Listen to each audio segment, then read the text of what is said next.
नमस्कार. आज आपण एका विलक्षण बलिदानाची गाथा ऐकणार आहोत.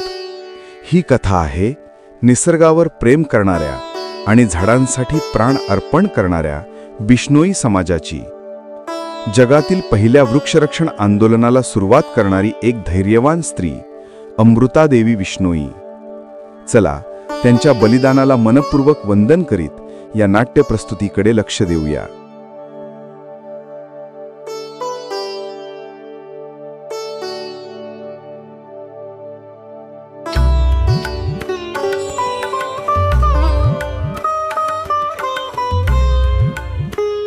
गुरु जंभेश्वरांनी सांगितलेल्या 29 नियमांपैकी अनेक नियम वृक्ष आणि वन्यजीवांच्या संरक्षणासाठी होते. त्या काळी इसवी सन 1730 मध्ये जोधपूरचे महाराजांना आपल्या राजवाड्यासाठी लाकूड हवं होतं.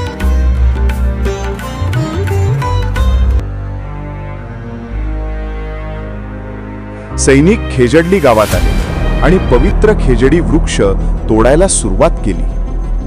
तेव्हा गावातील एक साधी गृहिणी पण विलक्षण धैर्यवान स्त्री अमृता देवी बिश्नोई पुढे आली.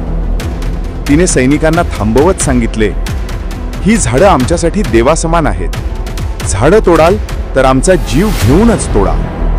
सैनिकांनी तिची हेटाळणी केली, पण अमृता देवी न घाबरता एका खेजडी वृक्षाला मिठी मारून उभी राहिली. ती म्हणाली, सर शांत रूंख रहे तो भी सस्तो जान.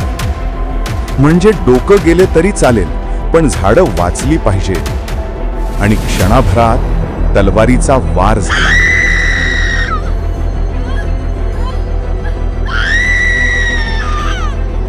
अमृता देवी शहीद झाल्या. पण इथेच कथा संपली नाही. त्यांच्या 3 मुली आसू, रत्नी आणि भागू देखील पुढे आल्या. त्यांनीही झाडांना मिठी मारली आणि बलिदान दिलं.